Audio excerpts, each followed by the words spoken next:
I know, guys, everyone who is listening to me are at the age group of 20 to 24, almost.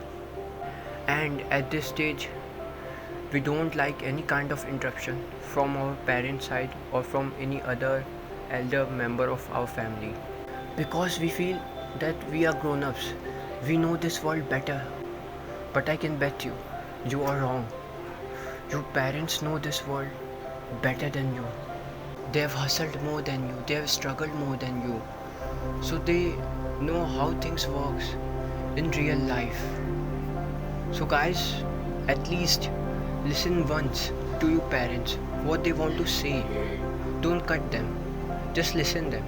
So hello everyone, I am Shahri, your host.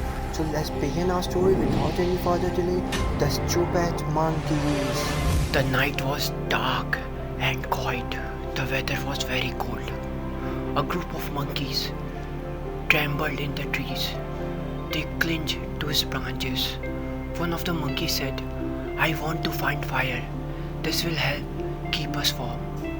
Suddenly they noticed a flock of fireflies. One of the young monkeys thought it was fire. He caught the firefly, placed it under a dry leaf, and began to blow on it. Several other monkeys also joined his efforts. Meanwhile, the sparrow flew to its nest, which was in the same tree on which the monkeys were sitting.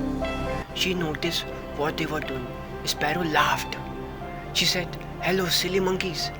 This is a firefly, not a real fire. I think all of you should take a refuge in the cave." The monkey did not listen to the sparrows and continued to blow at the poor fireflies. After a while, the monkeys were very tired. Now they realized that what Sparrow had said was correct. He freed the fireflies and moved to the nearest cave. So similarly in life, while perseverance is one of the most important qualities of a good student, you can learn new things every day.